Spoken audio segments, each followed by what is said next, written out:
বন্ধুসকল, আশা কৰোঁ আপোনালোকৰ সকলোৰে পৰীক্ষা এক্সাম ভাল হৈছে। এতিয়া আমাৰ যিটো সকলোৰে মনত প্ৰশ্ন আহি আছে যে এইবাৰ APSC 2026 কাট অফ কিমান হ'ব, সেই কুৱেশ্যনটোলৈকে আহোঁ।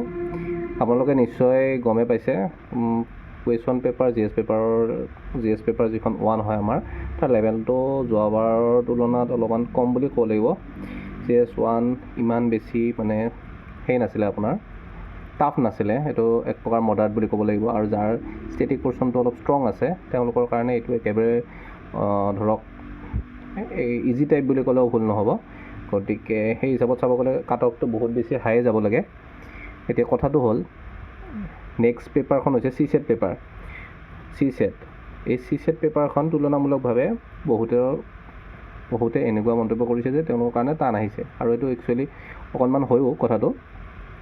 গতিকে CSET পেপাৰখনত মেক্সিমাম আগৰ পৰাই এটা ট্ৰেণ্ড চলি আহিছে যে CSET পেপাৰত বহু ল'ৰা ছোৱালীয়ে ফেইল কৰে, ঠিক আছে। এইবাৰো প্ৰায় তেনেকুৱা হ'ব বুলি মানে এটা আশা কৰা গৈছে। গতিকে তেনেকুৱা হিচাপত চাব গ'লে আপোনাৰ কি হ'ব, এই CSETত মানে 50 to 60% ল'ৰা ছোৱালীয়ে এটা ফেইল কৰাৰ চান্স এটা দেখা গৈছে, বুজি পালে। গতিকে এইটো কাৰণে মানে কাট অফটো যিমান GS পেপাৰ 1 ইজি হোৱাৰ কাৰণে যাব লাগিছিলে সিমান নাযায় মানে, বুজি পালে।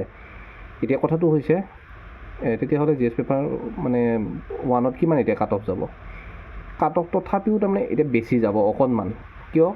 কাৰণ পোষ্টটো বহুতেই বেছি কম এইবাৰ। পোষ্ট কিমান? অনলি 78। গতিকে অনলি 78 পোষ্ট হোৱাৰ লগে লগে কাট অফটোতো ইমান বেছি কম হ'ব নোৱাৰে, বুজি পাইছে। গতিকে কি হ'ব, মানে এতিয়া মই ফাইনেল ভাৰ্ডিক্টটোলৈকে আহিছোঁ, যিটো মানে আপোনাৰ সেই হ'ব লাগে, কি বুলি কয়, আমাৰ জেনেৰেল মেইলৰ যিটো মেইলৰ কাট অফ এইটো এৰাউণ্ড 110 আপুনি ধৰি থ'ব পাৰে, ঠিক আছে। আপুনি কোচিং চেণ্টাৰবিলাকে যিবিলাক কয় কম কাট অফ, সেইবিলাকত মানে ফ'ল' নকৰিব। যদি আপুনি 110 আছে, আপুনি মানে ছেফ জোনত আছে বুলি আপুনি ভাবি লওক, ঠিক আছে। 110 মান জেনেৰেল মেইলৰ যাব পাৰে। ফিমেইলৰো প্ৰায় তেনেকুৱাই হ'ব। ফিমেইলৰ যেনিবা আপুনি 5 নম্বৰ এটা কমাই দিয়ক, 105, ঠিক আছে। এইবাৰ যিটো OBCৰ মেইলৰ বহুত বিশেষ ডিফাৰেঞ্চ নাহে, কাৰণ কিয়? পোষ্টেই নাই। OBC মেইলৰ কেইটা পোষ্ট আছে, হয়নে কথাটো? গতিকে OBC মেইলৰো আপুনি এইখিনি ৰেঞ্জতে ধৰক, 100ৰ পৰা 105, ঠিক আছে। মইতো ক'ম যে 105ৰ ওচৰা যদি আছে, তেতিয়াই আপুনি ছেফ জোনত থকা বুলি ভাবক, অ'কে। আৰু ফিমেইলৰ বাৰু অকণমান হয়তো কম যাব, বুজি পালে।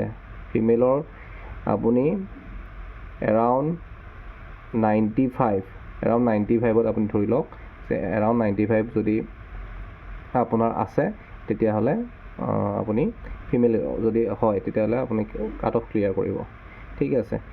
SC ST তেনেকুৱা হ'ব। গতিকে প্ৰায় এৰাউণ্ড যদি আপোনাৰ 90 থাকে, আপুনি ছেফ। এৰাউণ্ড 90 যদি আপুনি থাকে, এৰাউণ্ড 90 থাকিলে আপোনাৰ ছেফ, বুজি পালে। এতিয়া বৰ্তমান কাট অফ বুলি ক'লে এইখিনিয়ে। গতিকে যদি আপোনাৰ এইখিনিৰ ওপৰত মাৰ্কছ আছে বা এইখিনি ওচৰে পাজৰে আছে, আপুনি মেইনছৰ কাৰণে প্ৰিপেয়াৰ কৰিব পাৰে। আদাৰৱাইজ যদি নাই, তেতিয়াহ'লে আপুনি নেক্সট ইয়াৰৰ কাৰণে যদি ভাবিছে প্ৰিপেয়াৰ কৰিব পাৰে, আৰু নহ'লে ADRE বা আদাৰ যিখিনি এক্সাম আছে, বহুতে BEd DLED কৰিব বা তেনেকুৱা এক্সামবিলাক দিব, গতিকে তেওঁলোকে হেৰি কৰিব পাৰে। আমাৰ নতুন বেটছ এটা আহি আছে ADRE কাৰণে, আপোনালোকে যোগাযোগ কৰিব পাৰে, ঠিক আছে। ADRE BEd নেক্সট ইয়াৰ DLED এই গোটেইখিনিৰ কাৰণে আমাৰ নেক্সট বেটছ এটা আহি আছে, আপুনি এনৰল কৰিব পাৰে। এতিয়া মই ক'বলগীয়া এইখিনি। বাকী আৰু বৰ বিশেষ টান এবাৰ প্ৰিলিমছটো হোৱা নাই, চবে মোটামুটি দি ভালেই পাইছে এক্সামটো। বাকী অকণমান CSET পেপাৰখনৰ পিছত বাৰু অকণমান নাৰ্ভাছ হোৱা দেখা গৈছে ল'ৰা ছোৱালীখিনি। বাকী আপোনালোকে বাৰু নিজৰ মন্তব্যটো দিবচোন বাৰু, আপোনালোকে কিমান স্ক'ৰ কৰিছে, আপোনালোকে কমেণ্টত বাৰু জনাবচোন বাৰু ইউৰ স্ক'ৰ ইন বোথ পেপাৰ্ছ।